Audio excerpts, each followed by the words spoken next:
Alrighty, so we're out here with Tony Scott and his falcon Malice up there in the tree there. And well, we're having a little bit of a difficult start to the hunt here. He's not a big fan of my interviewer. But it's that time of the year when the hormones are running high, and he has the propensity to want to go off and find himself a mate. Maybe do a little migration too, so we're kind of up against that on every single front here. Kind of got to keep half an eye on him. There are rabbits all over the place underneath where he is. But we just let him get some exercise. The season ends in 3 days, and then he'll be put up to molt out his feathers he's got now and get in some fresh ones. So, alrighty. Let's see if we can get some action going here for you. You never know. Yeah. So you raised him from a chick, right? Actually, he was trapped out of the wild in Watertown. He would have been about 3 or 4 months old then, so he was full grown, and he had been hunting in the wild on his own, and had a really nasty attitude. That's why we named him Malice. Fitting. Yep. Fitting. Yep. My friend who trapped him has trapped thousands of hawks and eagles and falcons. He said it was one of the single meanest birds he's ever dealt with. He said, "That's the bird for Tony." So, thank you very much. Kind of work our way underneath him in that brush over there and see if we can walk around and see if he would tolerate us a little better careful. There's a lot of snow right there. Kind of See how it goes with the wind here, but okay, yeah. So well, I guess for starters, what made you decide to get into falconry? You know, I had never heard of it before until I was reading a New York State D.C. hunting and fishing regulations handbook, and I saw just one little line in it when I was about 15, and it said it just mentioned falconry for ducks, and there was a special season, an extra week line. I remember thinking, falconry, what is that? So I did a little looking up in the dictionary, and I saw what it was, and I instantly wanted to do it, and I read about it, and we never owned any land growing up, and I never had any time to, didn't have any space or anything to do anything like that, so it was always something I always kind of kept in the back of my mind and thought it was very neat. And then I had some personal issues, and I ended up moving back in with my folks and kind of did a little bit of a crash landing and everything, kind of reoriented myself, and it kind of made a sudden reappearance. I just happened to see a video online and it brought it all back, all the things that I always wanted to do growing up, and to have a bird like this.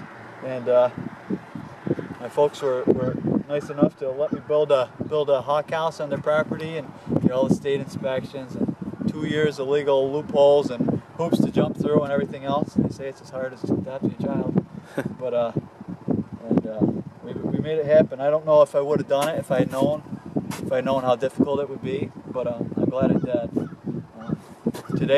Today's hunt probably isn't much of a reflection of that, but generally, it's you just can't help but feel like you're very blessed. You're witnessing something very special. I do thank the Lord for giving me the opportunity to be part of something like this.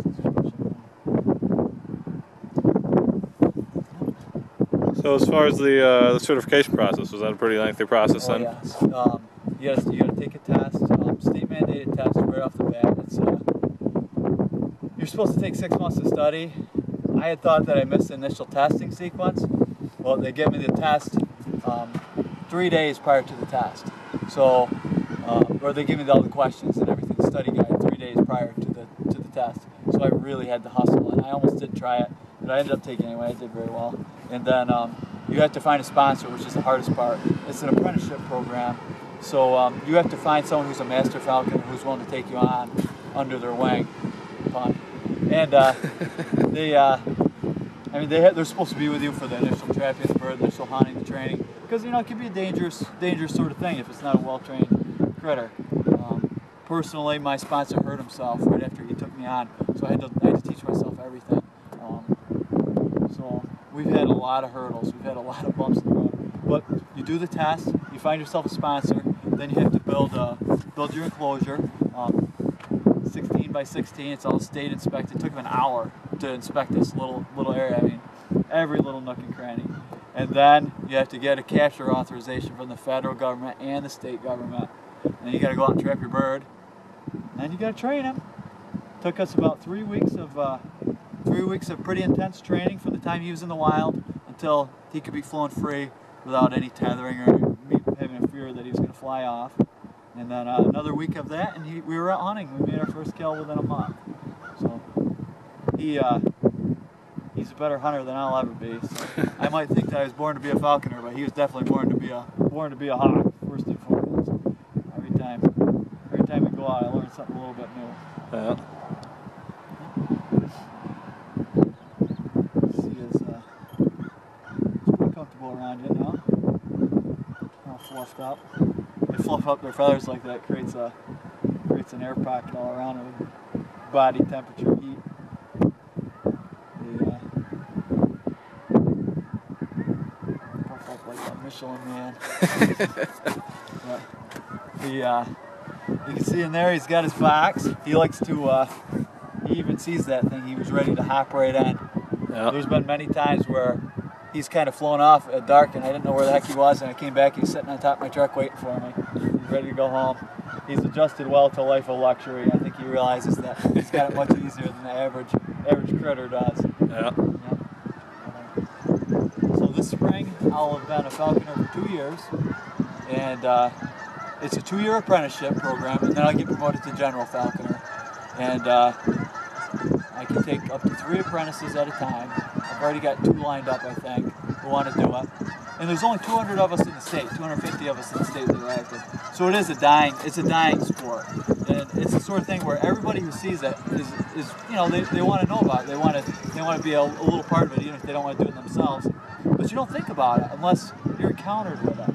It's the sort of thing where if you just leave it to its own, it's going to languish and die. But if you show it to people, it's dynamic. People want to be part of it, even just to watch, like yourself. Not like today's hunt. Well, like any other kind of hunting, I'm sure things don't go as planned. And you know, that's what makes it special, because it's the work, it's the fighting, it's the unsuccessful. You know, it's the scabbed up briars, everything else, all the scratches, with nothing to show for it, that makes it the success so sweet when you finally get it. But actually, we were right here, right in this property earlier this year, and he caught a rabbit, and it was squealing a little bit, and we dispatched it humanely. And I noticed he was acting very strange. Over that horizon over there, I could see something moving, and he instantly grabbed the rabbit, and he acted very. He grabbed a hold of his rabbit and started dragging it frantically by that frozen pond that I showed you earlier. Well, over the horizon, I see 2 little specks coming towards us, and I see that they're not little specks; they're gigantic bald eagles. Wow! 2 juveniles that came flying over. They flew probably within 10 feet of me, because they weren't focused on me. They were noticing the rabbit. If I hadn't been there, they would have killed Malice and taken the rabbit. But it's definitely a bird world out there. But they ended up sitting up in the tree above us, about 20 feet up. They wouldn't fly out. I couldn't scare for the life of me. They sat and watched me the whole time. He was jealously guarding his meal the whole time. Well, my batteries on the camera is running down, so I guess if you have any last parting words for, say, anyone interested in getting into it, or what I would say to anybody who's interested in falconry is that it's a huge investment in time. I would say for the average person, it's just not practical. But it's certainly something that you can get out. You can find somebody who does have the time, who does have the passion to do it. Get out, you know, a couple times a year. You know, help them work some brush, help them, you know, flush some rabbits. You know, just kind of come around and hang out with them. And you know, I mean, even someone like me. I mean, to have someone come out with me with my bird every now and again helps them stay socialized to other people, and helps that sort of thing. There's the New York State Department of Falconry, New York State Falconry Association. There's always people. We have coordinators who are, you know, willing to bring out apprentices, help it out. Anyone who's interested, you can always contact me. My name is Anthony Scott, and you know, it's the sort of thing where if you ever had any questions or anything, you feel free to ask. And I can talk like your grandmother can talk about your grandchildren forever. Show you every picture I've got. So I guess that's about it. Alrighty, well, thanks for letting me come out today. And yeah, it was a pleasure. I appreciate your interest. So does Malice.